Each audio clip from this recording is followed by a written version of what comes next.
Hola, te damos la bienvenida de parte de la Iglesia Bautista Palabra de Vida en Tampa, Florida. Es un gozo para nosotros compartir este mensaje contigo. Esperamos que sea de edificación. Para más información, visita nuestro sitio en internet. Que Dios te bendiga.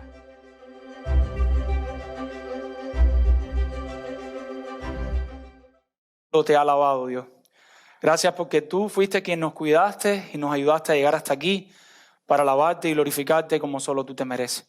Gracias, Dios, porque en tu tiempo, como tú has querido, has ido trayendo a los hermanos poco a poco y han ido llegando aquí a este lugar donde nos reunimos como iglesia, porque la iglesia somos nosotros, Señor, a alabarte y a glorificarte como tú te mereces, Dios.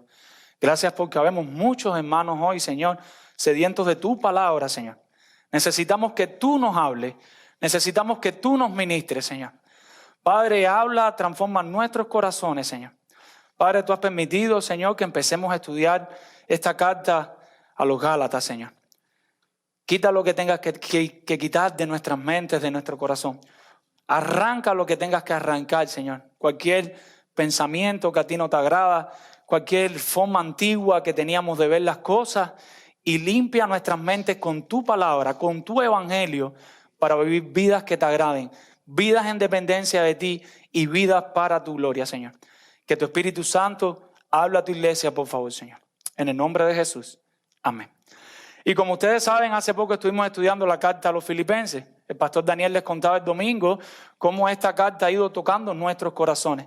El Señor nos motivaba a través de esta carta a tener una vida de santidad, a seguir creciendo en la santificación en la cual vamos a estar constantemente hasta que lleguemos a la presencia de nuestro buen Dios. Hoy vamos a estudiar o vamos a empezar a estudiar en los Gálatas, capítulo 1, vamos a estar viendo de los versos 1 al 5.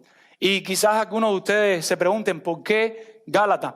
Y es que nosotros como creyentes debemos aprender que solo somos salvos por la fe. No hay otra forma de nosotros ser justificados delante de Dios que no sea por medio de la fe. Entonces, en ese sentido, como pastores, orando, hemos entendido que tenemos que seguir llenándonos de esta verdad. Quizá usted lo ha aprendido en otro momento, en otra ocasión de su vida. Quizá hay creyentes nuevos que nunca han estudiado la carta de los Gálatas. Pero esto es una carta pertinente y actual que nos va a servir a todos. Esta verdad la necesitamos todos. La oración de nosotros como pastores, y el pastor Mario hacía referencia a esto, lo hacía porque es así, es real, es que nosotros queremos que el evangelio en esta iglesia no solo sea para el día que nos convertimos, sino que sea una realidad para todos los días. Que todos los que estamos aquí presentes nos podamos levantar y predicarnos diariamente el evangelio. Cuando estás discutiendo con tu esposo, te prediques el evangelio. Cuando tienes problemas con tu jefe, te prediques el evangelio.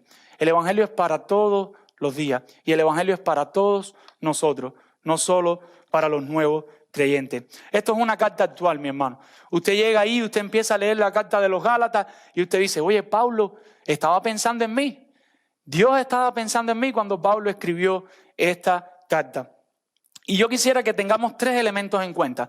Vamos a adentrarnos en esta carta, pero yo quiero que tengamos tres elementos en cuenta que nosotros tenemos que tener en nuestras mentes al analizar una carta. Y el primer elemento es que Pablo revela su alma en esta carta. Dice Demetrio, un escritor antiguo, que en las cartas uno expresa lo que hay en el alma. Usted le escribe una carta de amor a su esposa y usted le dice lo que posiblemente no le dice cuando está al frente.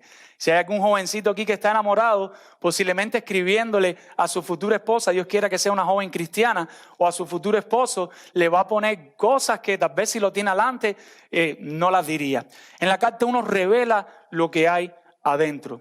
Y ese es el primer punto. Pablo va a revelar lo que hay en su alma y en su corazón. Pablo tiene su alma y su corazón llenas de una verdad y él las va a expresar a través de esta carta. Lo segundo que debemos tener en cuenta es que en una carta se ve solo una de las realidades de las partes de un diálogo. O sea, cuando nosotros hablamos con una persona, usted habla y la otra persona habla. Cuando nosotros nos enfrentamos a una carta no es así. Tenemos solo una parte de un diálogo. Como cuando hablamos por teléfono. Usted dice, hola, ¿cómo está? No me digas eso. ¿Está en el hospital? Voy para allá ahora mismo. Nosotros no sabemos todo, pero podemos decir, hay alguien enfermo y está en el hospital. Tenemos una parte de la conversación, entonces tenemos que hacer un ejercicio de imaginación a medida que Pablo va tratando la carta para saber por qué Pablo dice lo que dice. Porque Pablo no va a utilizar palabras en vano. Cada palabra que Pablo utilice aquí es con un sentido y así la estaremos viendo. Y por último, el último elemento es que Pablo siempre escribe sus cartas para salir al paso de una situación inmediata. Yo no quiero que nosotros tengamos en la mente a Pablo sentado en un escritorio pensando, bueno, le voy a escribir a la iglesia palabra de vida, déjame ver qué les digo. No. Hay una situación real que está ocurriendo aquí en Galacia y Pablo tiene que salir al frente, al encuentro de esa situación para cortarla a tiempo, para que la herejía no siga creciendo. Y por eso escribe esta carta. Entonces, Pablo sale al paso de una situación hiper, mega, archi peligrosa. Solamente tenemos una parte de la conversación, así que tenemos que imaginarnos la otra parte. Y Pablo va a abrir su mente y su corazón para tratar estos asuntos. Querido hermano, estemos bien atentos porque esta carta es para nosotros hoy también. Le hemos puesto por título a esta predicación, comenzando una seria conversación. Comenzando una seria conversación. ¿Y qué es lo que les quiero decir con esto? La palabra seria significa que Pablo no se está sonriendo. La palabra seria significa que lo que Pablo va a decir viene de una manera fuerte. Pablo está incómodo, Pablo está molesto por la situación que hay y Pablo va a conversar seriamente con los Gálatas. Ponemos comenzando una seria conversación porque hoy vamos a ver los primeros 5 versículos, lo que se conoce como la salutación. Pablo va a estar comenzando esta conversación con los Gálatas, que es una conversación profunda, seria, intensa. ¿Y cómo lo hace? Lo vamos a ver en breve. Ahora, ¿por qué pueden estar pensando algunos de ustedes? Pablo habría de tener una seria conversación de los Gálatas. ¿Qué pasa, hermano Eri? ¿Cuál es la situación? ¿Qué está sucediendo ahí que Pablo está así como así? ¿Por qué Pablo va a hablar tan intensamente? Y hay 2 problemas. Tenemos un problema doctrinal y un problema práctico. El problema doctrinal y el práctico se vieron en algún momento ahí en Hechos capítulo 15, en el concilio de Jerusalén. Ahí se analizó y Pablo escribe de este problema en Roma. ¿Cuál es el problema doctrinal? Que la salvación es únicamente por la fe. Pablo les quiere dejar claro a los Gálatas a través de esta carta que la salvación es únicamente por la fe. Y el problema práctico, la causa práctica, la ocasión práctica para que Pablo escriba esta carta, ¿cuál es? Y es que no tenemos que hacer nada más. Ya Cristo lo hizo todo. ¿Cuántos pueden decir amén? Amén. No tienes que circuncidarte, no tienes que ir corriendo de aquí a Hong Kong, no tienes que arrastrarte por el piso, no tienes que darte latigazo en la espalda. Ya Cristo lo pagó todo. ¿Qué es lo único que tenemos que hacer? Pues creer en Cristo. Pablo está preocupado por ello y Pablo escribe esta carta. Ahora, ¿quieres saber cómo el apóstol demuestra esta verdad? Pues tienes que mantenerte con nosotros desde hoy hasta el capítulo 6, versículo 18, a través de esta carta. Entonces Pablo comienza una seria conversación con los Gálatas buscando glorificar a Dios. Pablo comienza una seria conversación con los Gálatas con la intención, con el deseo de que Dios sea quien se lleve toda la gloria. Para Pablo cualquier otra cosa sería menos. Y así deberíamos pensar nosotros siempre. Nosotros debemos pensar con todo lo que hacemos, con todo lo que enseñamos, darle la gloria siempre a Dios. Que cada acción que sale de nuestra vida sea para glorificar a Dios. ¿Y cómo Pablo comienza esta seria conversación? ¿Qué es lo que Pablo hace? Versículo 1. Y lo primero que Pablo hace, nuestro primer punto es defendiendo su autoridad. Pablo va a defender su autoridad. Y hay algo que tenemos que tener en mente, y es que nadie comienza una defensa a menos que esté siendo atacado. Pablo va a defender su autoridad porque su autoridad está siendo atacada. Hay un arte marcial que tal vez algunos la conozcan, se llama el karate, un arte marcial japonés. En el karate uno conoce ciertos movimientos de defensa que tiene que hacer con las manos y con los pies. Pero pasa algo con esta defensa. Cuando la persona te golpea con mucha fuerza, si tú te defiendes correctamente, tu defensa le va a causar dolor a la persona que te está atacando. Si tú utilizas las armas correctas en un combate, en una defensa, esa defensa tuya le va a causar un dolor extremo a la persona que te está atacando. Pablo hace algo similar aquí al comienzo de esta carta. Pablo va a defender su autoridad. Él tiene un mensaje muy serio que comunicar. La verdad del evangelio está en juego. Su autoridad como apóstol no puede ser un arma que los falsos maestros usen para distorsionar el evangelio que él ha venido enseñando en las iglesias de Galacia. Pablo quiere que sus lectores sepan con qué autoridad él viene a conversar con ellos. Tal vez algunos piensen, Pablo está defendiendo su reputación. Pablo quiere que sepan que eres apóstol. No, eso no es cierto. Eso no es verdad. Pablo quiere defender su autoridad porque el mensaje que él tiene que compartir es importante.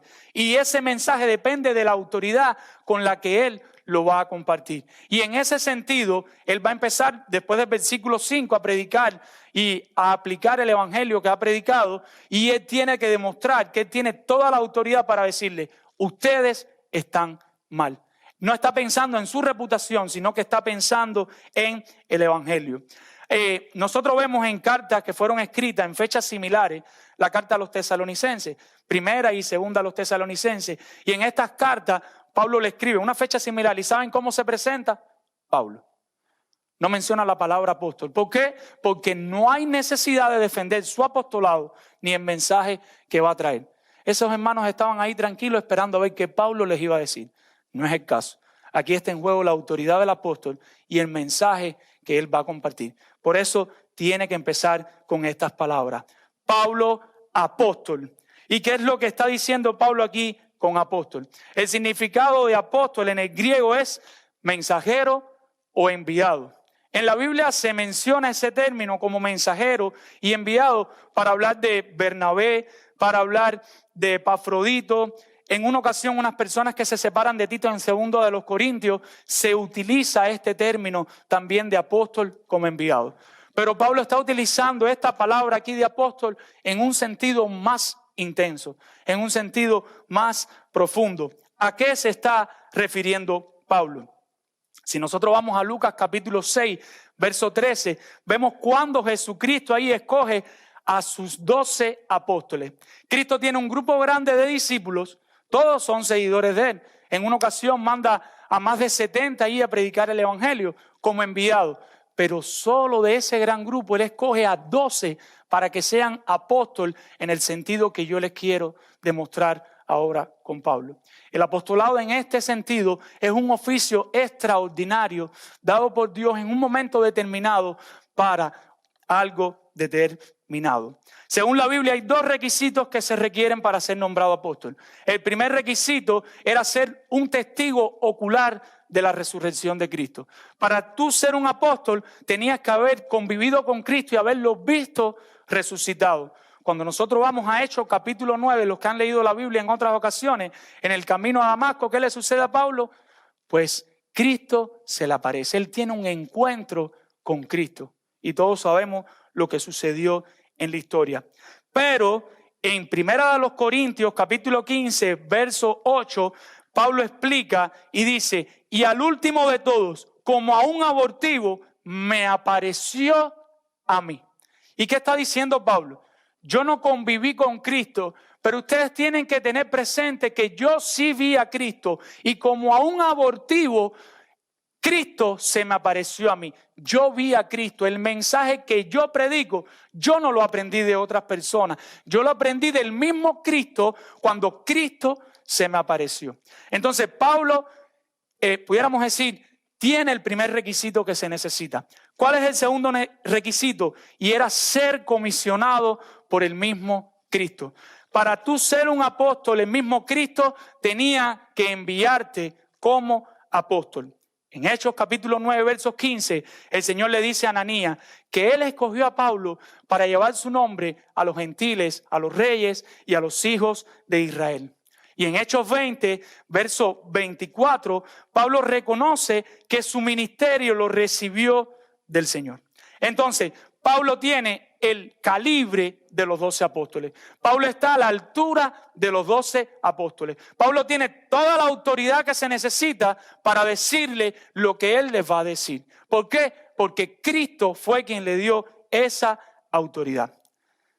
Entonces, amado hermano, el mensaje que dará estará respaldado por uno que vio al Cristo resucitado y del cual recibió de primera mano el evangelio que compartía. Versículo 1, estamos ahí. Pablo, apóstol. Y ahora pasa a decir, no de hombres ni por hombres. O sea, Pablo está diciendo, yo soy un apóstol, pero yo no soy un apóstol de parte de hombres, ni por causa de hombres. Esas dos palabritas son importantes. De hombres, ni por hombres. Ese de y ese por son importantes porque significan de parte y por causa. Entonces, ¿de qué parte, de quién y por qué causa viene Pablo? Y ahí utiliza una conjunción, sino.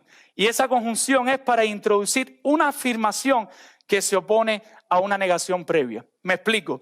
Pablo acaba de decir, yo no soy apóstol de parte de hombres, ni por causa de hombres. Y ahora utiliza el sino, dice, sino. Y ahora te voy a decir de parte de quién viene él y por causa de quién viene él. Y él dice, él viene de parte de quién, dice el texto, de Cristo. ¿Y viene por causa de quién? Por Cristo. Lo pueden leer en su Biblia. Sino por Jesucristo, sino por causa de Jesucristo he venido yo. Pero el apóstol no se queda ahí. ¿Y qué hace? Agrega y. Y esa ahí da una fuerza a lo anterior dicho. Dice, y por Dios el Padre, que Él está haciendo lo que está haciendo por Dios y por Cristo. Primero a los Corintios 1:1 dice, Pablo, llamado a ser apóstol de Jesucristo por la voluntad de Dios. O sea, su último argumento para su defensa es recordar que Cristo resucitó, o sea que vive y no está muerto, y el Cristo resucitado vivo lo ha enviado a predicar el mensaje que él predicaba. Mis amados hermanos, Pablo comienza una seria conversación con una gran defensa, como lo haría un gran deportista de artes marciales, que puede resultar en un gran dolor para sus enemigos. Él todavía no ha atacado, pero solo con esta defensa deja claro quién es el siervo que hablará el mensaje. Uno que viene de parte del Padre y del Hijo. Mis hermanos, si Cristo no hubiera resucitado, nada de esto fuera posible. Pablo no habría sido enviado y los Gálatas se hubieran perdido siguiendo a esos falsos maestros. Si Pablo no defiende aquí su apostolado, nada de lo que va a decir tuviera importancia para las personas que van a recibir su carta. ¿Y qué está diciendo Pablo aquí? Yo cumplo los requisitos de un apóstol y yo vengo de parte del Padre y de parte del Hijo. Y puedo venir, dice al final del versículo, sino por Jesucristo y por Dios el Padre. ¿Qué cosa? Que lo resucitó de los muertos. Si Cristo no hubiera resucitado, Pablo no hubiera sido enviado. La resurrección lo cambia todo y hace posible que el evangelio de la gracia sea predicado por hombres enviados. Si Cristo no resucita, ninguno de nosotros estuviéramos aquí hoy y Pablo no habría sido enviado. ¿Qué pudiéramos sacar? ¿Qué provecho le pudiéramos sacar a este primer versículo de las Escrituras? Y el primero es que no existen los apóstoles hoy en día. Maldonado, Cass Luna, Joel Osteen, y no conozco más ninguno que esos tres, pero tal vez ustedes conocen más, son falsos y son mentirosos. ¿Por qué? Porque no cumplen con los requisitos que cumplía Pablo como apóstol. Segunda enseñanza que pudiéramos ver es que no nos defendamos a menos que el evangelio esté en juego. Pablo no se defendió por decir, como diría, pero yo soy pastor y ustedes me tienen que hacer caso porque yo soy pastor. O pero yo soy apóstol y ustedes me tienen que hacer caso porque soy apóstol. No, Pablo se está defendiendo porque hay algo más importante que su figura en juego. ¿Saben qué cosa es? El evangelio. Entonces, amado hermano, si el día de mañana que Dios no lo quiera tienes una situación con otro hermano, no te defiendas a menos que el evangelio esté en juego.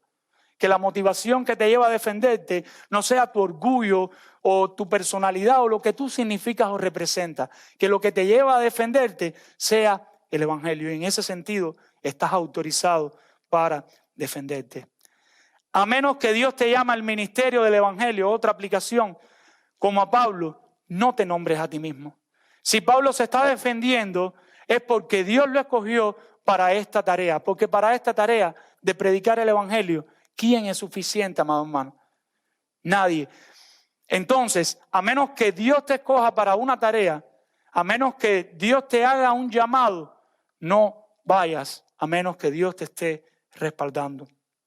Y por último, ¿qué podemos ver aquí? ¿Qué otra enseñanza? Y es que enseñemos la resurrección de Cristo, de Jesucristo, como lo hizo Pablo. Pablo, apóstol no de hombres ni por hombres, sino por Jesucristo y por Dios el Padre, que lo resucitó de los muertos.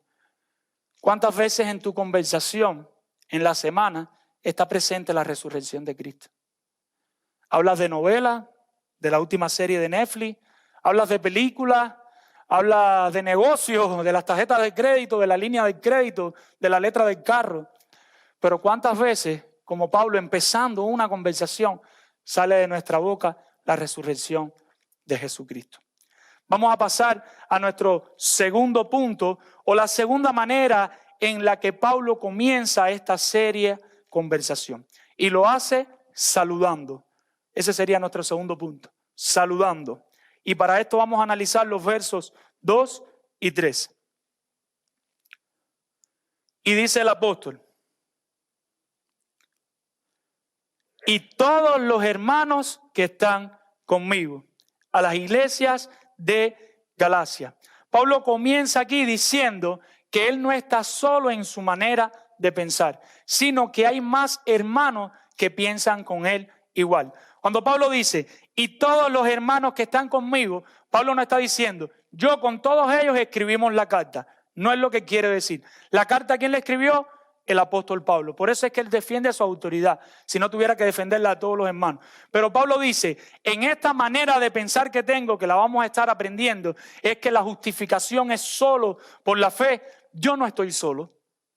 Hay más hermanos que están conmigo y piensan igual. Eso es lo que Pablo quiere decir. En otras palabras, no solo estaba preocupado por los Gálatas, sino que había más personas preocupadas. La situación de los Gálatas era seria y Pablo estaba tan preocupado por ello que solo podía pensar en llegar a decirles cuán mal estaban.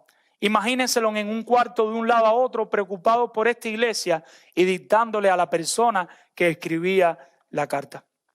¿A quién le escribe la carta Pablo? Y dice ahí el texto, ¿a la qué? A las iglesias, en plural, de Galacia. O sea, Pablo le está escribiendo a más de una iglesia. Pablo le está escribiendo a varias iglesias que habían en una región. Pero ¿quiénes son los Gálatas? ¿No les viene esa pregunta a la mente? ¿Quiénes son estos Gálatas? Hay un grupo de personas, pudiéramos decir una tribu, que eran los galos. Los galos vivían en Francia. ¿Se acuerdan la película de Asterio Belli? De ahí salen los galos desde Francia. Y ellos viajan a esta región aquí de Asia. ¿Se acuerdan cómo se enfrentaban con los romanos? Ellos llegan aquí a Asia y ahí se mezclan con los griegos y con los judíos. Estos son los Gálatas. Una mezcla de galos con judíos y griegos. Todos juntos conviviendo, pasó el tiempo. Y esa región ahí de Galacia Central pasó a ser colonia de Roma. Los romanos también la conquistaron. Pablo, ¿qué hace? Pablo sale en su primer viaje misionero con Bernabé. Él va predicando a diferentes lugares y entre estos lugares llega ahí a la región de Galacia. Y ahí empiezan a predicar el evangelio y constituyen iglesias. Pablo estuvo a punto de morir. En una ocasión le cayeron a piedra y lo dejaron ahí tirado. Y llegaron los hermanos alrededor de él. Dicen los comentaristas que posiblemente orando por él. Y Pablo se levantó. ¿Y saben qué hizo? Siguió predicando el evangelio. ¿Por qué les cuento esto? Para que vean lo que este hombre dio por esa iglesia. Hasta dónde este hombre se entregó para enseñar el evangelio a esa iglesia. Terminando su primer viaje misionero, cuando ya se va con Bernabé, ¿saben qué hicieron? Instalaron ancianos. Pusieron varios ancianos en cada iglesia.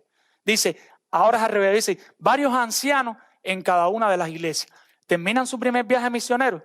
Cuando vienen de regreso, en un lugar conocido como Antioquía, ahí se encuentran con un grupo de judíos.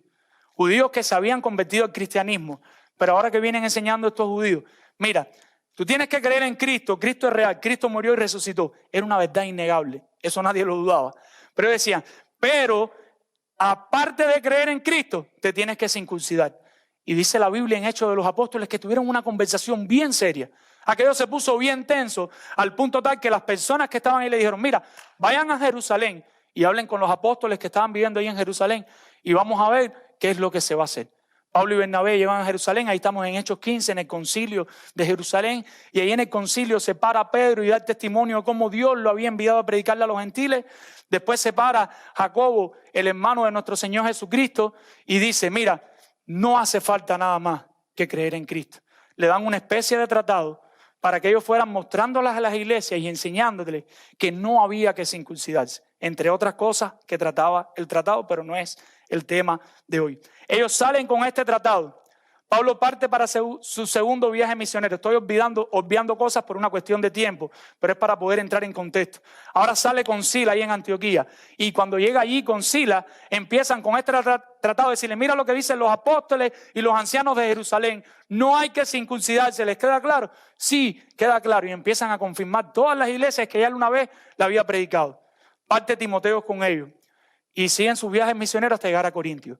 Muy posiblemente en el año 50 al 52, muy posiblemente, algunos creen que en el 56 tal vez, pero eso no es importante. Pero yo lo que quiero es que tengamos un poquito de contexto de qué pasó en los Gálatas y por qué se dio. Ahí Pablo escribe esta carta a los Gálatas, porque ahora Pablo se entera que esta iglesia que él plantó, que por poco se muere, que instaló pastores allí, que se fue, que regresó con una carta de los apóstoles diciéndole que no había que circuncidarse, que la justificación es solo por la fe. Y ahora estas personas estaban entrando en la herejía de los judaizantes. Usted puede decir, ¿what? Pero esto es serio, pero esto es real lo que está pasando aquí. Y yo le digo, ¿y acaso nosotros no somos así? ¿Acaso nosotros no nos aprendemos una verdad espiritual y no ha pasado mucho tiempo y ya se nos olvidó? ¿Acaso nos chocamos con un pecado y no ha pasado mucho tiempo y estamos repitiendo el mismo pecado? Ya sea el orgullo, la arrogancia, la gritería, el enojo, la ira. ¿No lo hacemos? ¿Acaso nosotros no somos igual que los Gálatas? Pues Pablo le está escribiendo a este grupo de personas porque lo que estaba en juego era la salvación, la justificación. Pablo trata a otras iglesias, por ejemplo, amados hermanos, y le dice, amados, llamados a ser santos. A otros les dice, santos y fieles en Cristo Jesús. Solo a los tesalonicenses le dice, esta carta es para los tesalonicenses, pero después le dice, amados míos, yo no dejo de orar por ustedes. O sea, solo mencionando así como a los Gálatas. ¿Me hago entender lo que les quiero decir? Aquí no hay santos, santificados, fieles, los amo, estoy orando por ustedes. No, aquí no hay nada de eso. Aquí es, léalo, dice el texto. Y todos los hermanos que están conmigo, ¿a quién? A las iglesias de Galacia. No aparece más ningún calificativo. Generalmente él siempre empieza a exaltar las cosas positivas, como haría un buen maestro, y después ¿qué hace? Pues darte en la cabeza, decir, te estás pecando de esto y de esto. Pero Pablo no lo hace así. A los Gálatas. ¿A quién le estoy escribiendo? A los Gálatas. ¿Y por qué? Porque Pablo está incómodo. Aún a los Corintios, con todas sus situaciones, que un hijo se acostó con la madrastra, que estaban utilizando más los dones espirituales, que estaban ahí haciendo caer a otros hermanos y toda la situación que había allí en Corintios, él dice, a los santificados llamados a ser santos. O sea, los corintios son unos pecadores, pero yo los estoy llamando a la santificación. El problema de estas personas es peor, porque lo que está en juego es el corazón del evangelio. Esto es un problema serio. Esto es una conversación seria que Pablo tiene que tener allí con los Gálatas, porque el evangelio está en juego. La manera en que un creyente puede ser justificado estaba en juego y Pablo no lo quiere pasar por alto. ¿Y cómo lo sigue tratando? Versículo 3. Y dice, gracia y paz. Gracia y paz sean a vosotros, de Dios el Padre y de nuestro Señor Jesucristo. El doctor John MacArthur dice, dos de las palabras más preciosas relacionadas al evangelio dado por Dios son gracia y paz. La primera es la fuente de la salvación y la segunda es el resultado. ¿Qué dice Pablo? ¿Qué dice MacArthur? Que Pablo está diciendo que Él les desea a ellos gracia y paz. Él les está deseando a ellos. Sin la gracia de Dios, ustedes no pueden ser salvos. A menos que Dios salve a alguien por su gracia, no puede ser salvo. Y si no disfrutas de la gracia de Dios, nunca vas a tener paz. Porque imagínate que tu salvación depende de las cosas que tú puedas hacer. Y hoy das 2 pasos, y no me puedo ir de aquí porque está la cámara, y das 2 pasos para adelante, y mañana ¿qué haces? Das 2 pasos para atrás. Y vuelves a dar 2 pasos para adelante, y vuelves a dar 2 pasos para atrás. Porque por nuestros propios medios nunca vamos a ser justificados. Si la salvación no es por gracia, no tenemos nada, y Pablo se lo quiere recordar. Pablo hace una fuerte defensa y ahora les dice, gracia y paz sean a vosotros. Gracia y paz. Amados hermanos, en este saludo vemos 2 cosas. Y es que no hay otra fuente de gozo y de paz para un creyente que no sea a través de la justificación por la fe que se encuentra en el evangelio que Pablo predicaba. No hay ningún sistema legal enseñado por los judaizantes mentirosos que pueda ofrecer verdadero gozo y verdadera paz a un ser humano. En otras palabras, querido hermano, amigos que nos acompañan, si la manera en que tú eres justificado ante Dios no es por la pura gracia de Dios, sino que descansas en un sacrificio que tú puedes hacer para obtener justificación, nunca tendrás verdadera paz. Y este es mi primer elemento. Si no eres justificado por gracia, no vas a tener paz. Pero lo segundo que quiero compartir con ustedes a la raíz de este saludo típico que Pablo utiliza aquí, y es que aun cuando Pablo está comenzando una seria conversación con la iglesia de Galacia, él está preocupado con ellos, molesto con los falsos maestros e incómodo porque ellos pueden caer en sus herejías, pero aún así, ¿qué les desea? Gracia y paz. Él está molesto con los Gálatas. Los Gálatas están a punto de llevar a la práctica una herejía que han consumido. Él dio su vida ahí con ellos literalmente, casi que lo matan si Dios no lo resucita de forma sobrenatural. Si Dios no hace eso, Pablo se hubiera muerto por plantar esas iglesias. Él pone pastores allí, él viene, vaya hasta Jerusalén, busca, mira, esto está mal, esta doctrina no está bien, y están a punto de caer. Mira, posiblemente muchos de nosotros no lo habláramos más nunca en la vida de los Gálatas. Posiblemente muchos de nosotros digan, mira, ¿cómo decimos nosotros? Allá ellos. Eso es problema de ellos. Ellos se metieron ahí, que resuelvan ellos ese problema. Pero al que Dios llama, capacita. Y Dios había puesto una carga por ese hombre, porque ese hombre había sido llamado por Dios para esa tarea y Dios lo estaba capacitando. Y aún aunque hablaran mal de él, aunque dudaran del llamado que Dios le había hecho, aunque dudaran de lo que él les había enseñado, su llamado era más grande que cualquier otra cosa que las personas pudieran estar hablando de él. Porque el llamado era quien lo sostenía, el llamado era quien lo enviaba. Y le digo a las personas que Dios está llamando como pastores, métete con Dios al punto tal que tú sientas que Dios te está llamando, si no, no lo hagas. Porque el ministerio no es fácil, el ministerio no es pararse aquí a predicar. Vas a sufrir críticas, vas a sufrir personas que hablan por tu espalda, vas a sufrir personas que en vez de ayudarte y decirte, mira, creo que estás fallando en esto, en vez de comprenderte, van a escoger hablar más de ti. Así lo hicieron con Pablo, así lo hicieron con Jesús.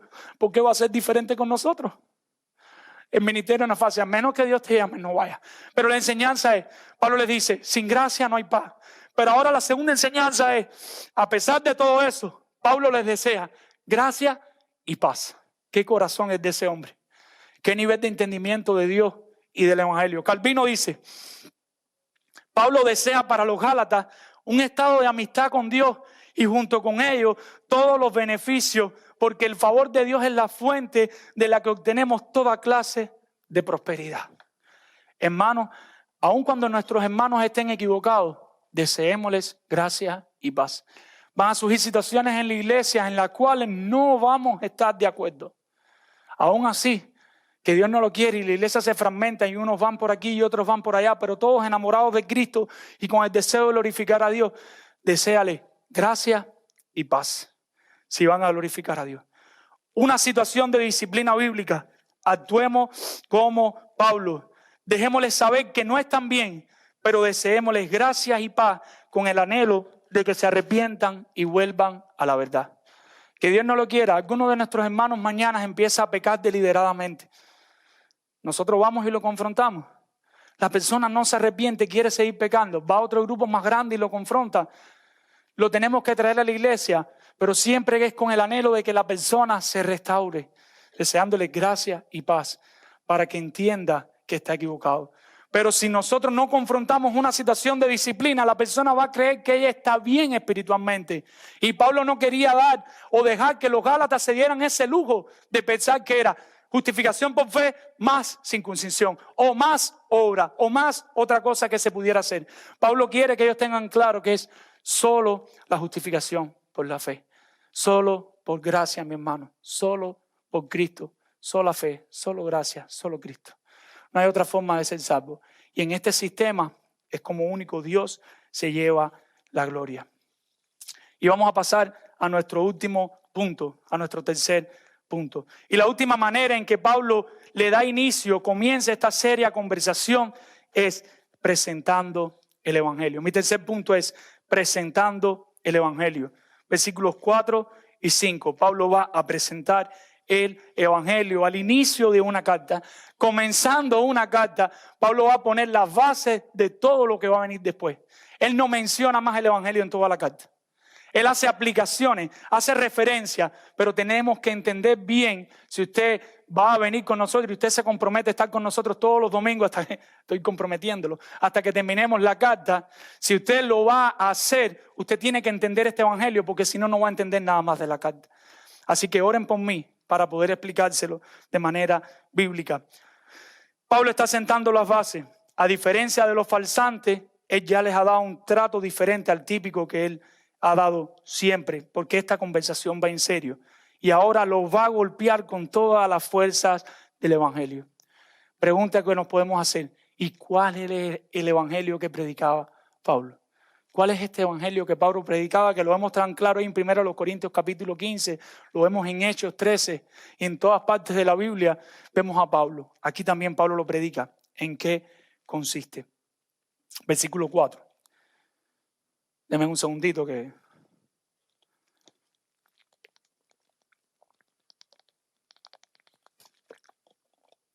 Y Pablo comienza: el cual se dio. Se traduce poner en, darse o dedicarse. Pablo se puso, Pablo se dedicó. Comienza con estas palabras. Él termina arriba. Dios el Padre. ¿Y de quién? Y de nuestro Señor Jesucristo, coma, porque va a seguir. Y dice: Jesucristo, el cual se dio, el cual se puso, el cual se dedicó. ¿Qué quiere decir? Que nadie lo obligó, sino que Cristo voluntariamente se ofreció. Generalmente los reyes, cuando van a un combate, cuando van a una batalla que hacen los reyes de la antigüedad, y todavía ahora lo hacen los comandantes. ¿Usted ha visto un presidente peleando en una guerra? Generalmente no. Ellos mandan a sus súbditos, ellos mandan ahí a las personas que les sirven para que vayan y peleen por él y entreguen la vida. Pero esto no fue lo que hizo nuestro rey. Nuestro rey se dio voluntariamente. Él no dio a otra persona, sino que se dio, dice, ¿a quién? A sí mismo, el cual se dio a sí mismo. Cristo se entregó él mismo por su propia cuenta voluntariamente. Él voluntariamente, sabiendo que otro sacrificio no habría sido aceptado por el Padre, abandona todas sus comodidades y vino a la tierra a padecer por nuestros pecados, a vivir una vida como un ser humano común y corriente sin pecar, y a morir por nuestros pecados, la muerte que tú y yo merecíamos, y a resucitar en el tercer día y ascender con el Padre. Pero ¿saben cómo? Voluntariamente, el cual se dio a sí mismo. Cristo podía haber empujado a un ángel y decir: ves tú a darte, pero sabe que eso no iba a satisfacer al Padre. ¿Y qué escogió? Pues escogió darse a sí mismo voluntariamente para poder aplacar la ira de Dios. Y dice: y se entregó por, a favor de, en pro de, en nombre de. ¿Y quién dice? El cual se dio a sí mismo, ¿por quién? Por nuestro pecado. Cristo se dio a favor de nuestros pecados, por nuestro pecado, por nosotros los creyentes. Pregunta: ¿por qué este rey tuvo que hacer esto? Y Pablo quiere que te respondas: por tu pecado. Y ahora no mires a tu hermano, ahora mira dentro de ti. Quiero que hagas una mirada introspectiva dentro de ti y pienses en qué tú le has estado pecando al Señor en esta semana si eres un verdadero creyente. Pues Cristo ya pagó por tu pecado. ¿Qué te toca? Arrepentirte y creer. Ahora, No estoy hablando de un acto definido, como cuando mentimos, robamos o hacemos otra cosa. Me refiero a un estado. La palabra pecado aquí no solo para hablar de mentir, robar o de hacer cualquier otro tipo de pecado, sino a un estado que tiene el ser humano. Las personas nacemos pecadoras, por eso es que pecamos. Nosotros no somos pecadores porque pecamos, sino que pecamos porque somos pecadores. Eso es lo que está diciendo Pablo. Cristo voluntariamente se dio a sí mismo por nuestros pecados, por tu pecado, por mi pecado. Pablo quiere que lo entiendas bien. El pecado, amado hermano y querida visita, no es como el coronavirus. ¿Qué nosotros hacemos con el coronavirus? Pues se contagian unos y otros no. A unos le da más fuerte y a otros le da más flojito. No, con el pecado todos nos vamos a contagiar y todos nos vamos a morir. No importa lo que tú puedas hacer. El pecado tiene una mortalidad del 100%. ¿Qué significa eso? Que todos van a morir. Y tiene una morbilidad del 100%. ¿Qué significa eso? Que todos estamos contagiados. ¿Saben? Yo entré con pecado aquí y hoy todos ustedes no tienen coronavirus, pero están contagiados de pecado, porque todos somos pecadores. No hay nada que puedes hacer.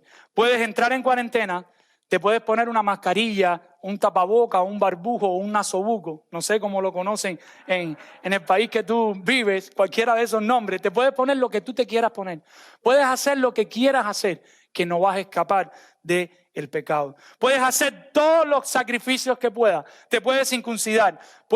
En mi país hay un lugar que se llama El Rincón, donde las personas católicas van de rodillas. Seguro en sus países existen eso. Se echan monedas, arrastran cruces, se ponen en saco. Mira, puedes hacer lo que sea, que no te vas a librar del pecado. Es por pura gracia. Es por la justificación, solo por la fe en Jesucristo. Pero tengo buenas noticias, no te lo voy a dejar en lo malo. Hasta ahora te he dicho, mira, estás en terapia intensiva. Te estás muriendo, no del coronavirus, del pecado.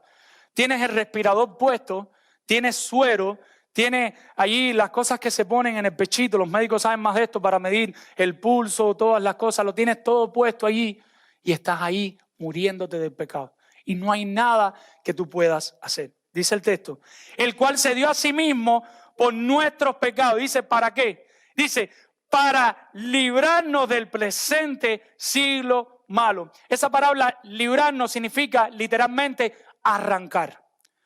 Imagínese ahora que entra un médico allí donde tú estás y te quita la máscara que tienes en la boca, te quita las cosas que tienes enganchadas, los sueros, la destroza, el clorosodio, todo lo que tienes puesto, te quita todos los protectores, todo lo que tienes en el pecho, te carga y te arranca literalmente de esa cama.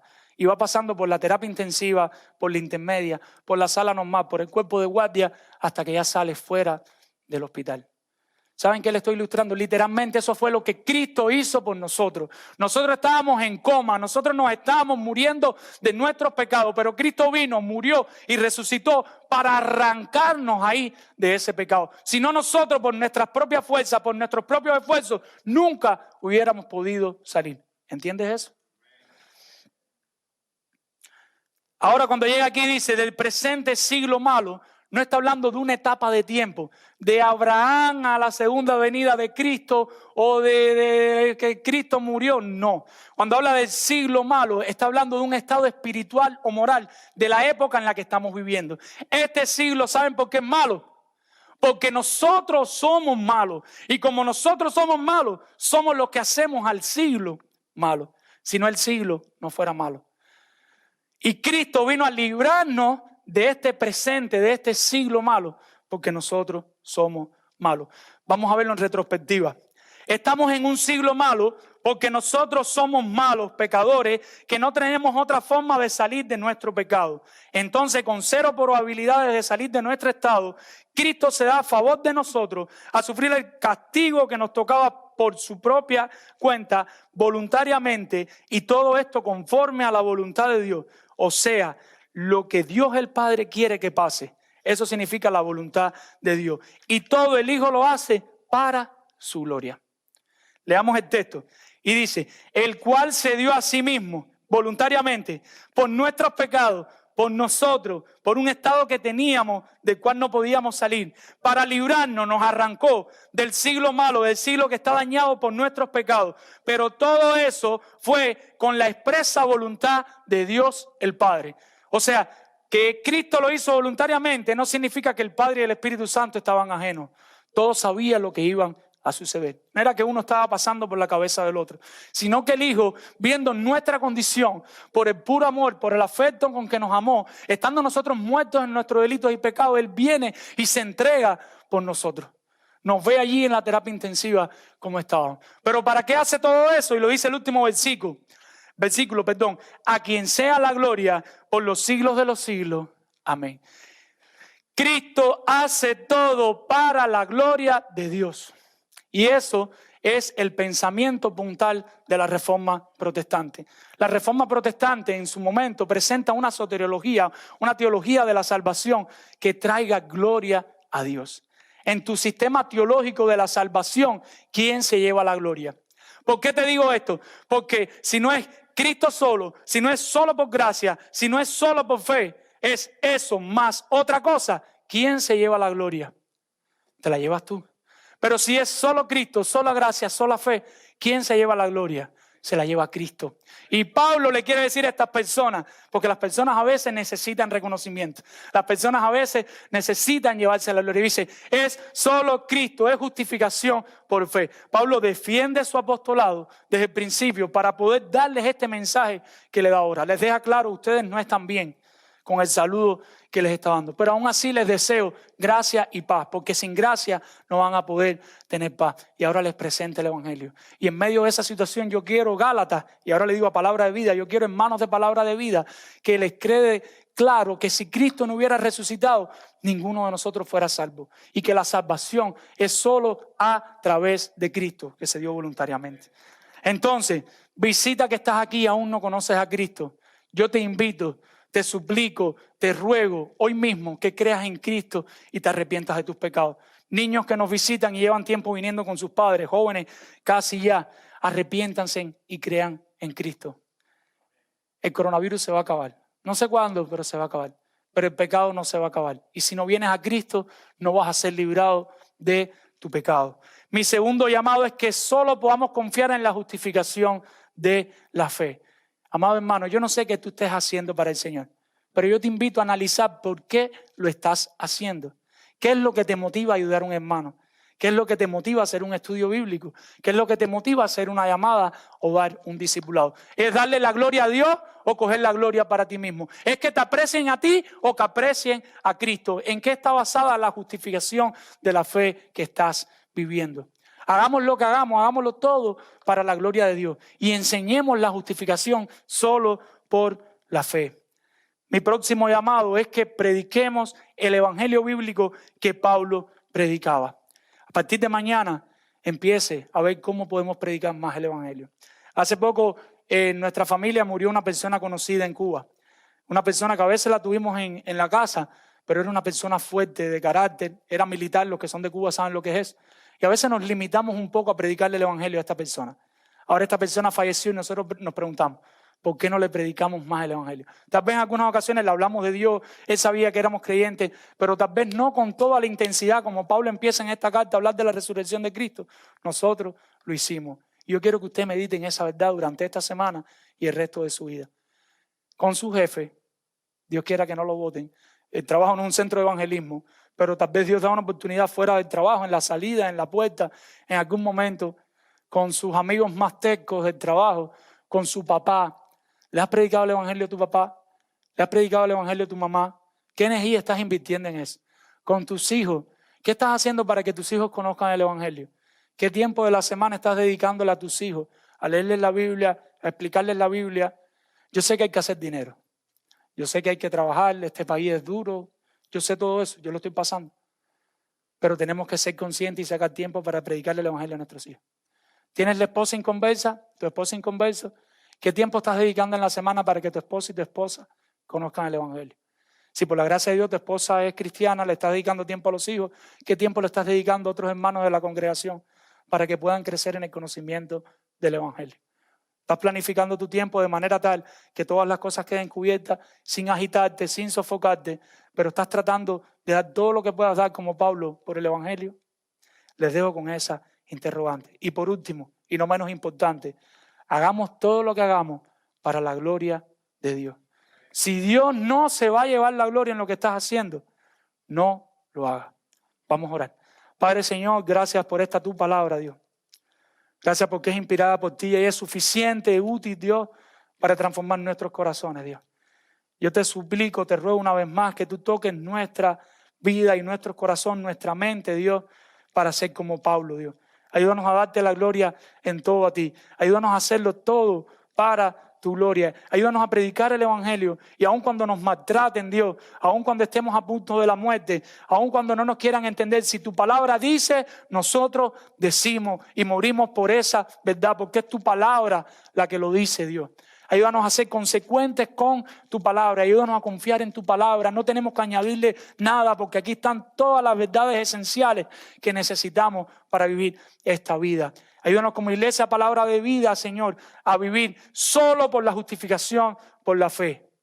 A no querer añadir nada a lo que Cristo hizo, porque lo que Él hizo es hermoso, suficiente y precioso, Dios. Toca los corazones, Dios, de las personas que hay aquí que no te conocen. Con el poder de tu Espíritu Santo te lo rogamos, Dios, te lo imploramos. Salva a nuestros hijos, salva a nuestro cónyuge, si no te conoce, a nuestra esposa, a nuestro esposo, salva a nuestros padres, salva a nuestros compañeros de trabajo, salva ahí a nuestros amigos y a las personas que estamos trabajando que todavía no conocen el Evangelio de verdad. Que ellos traen todo este background de la Iglesia Católica, todas estas cosas que ellos tienen que hacer, Dios, y que puedan entender que lo que hacemos lo hacemos por gracia y por agradecimiento, solo movido por lo que hiciste en la cruz por nosotros, Señor. Ayúdanos a vivir en el Evangelio, Dios. Confiamos en ti, Padre. Perdona nuestros pecados. En el nombre de Jesús. Amén.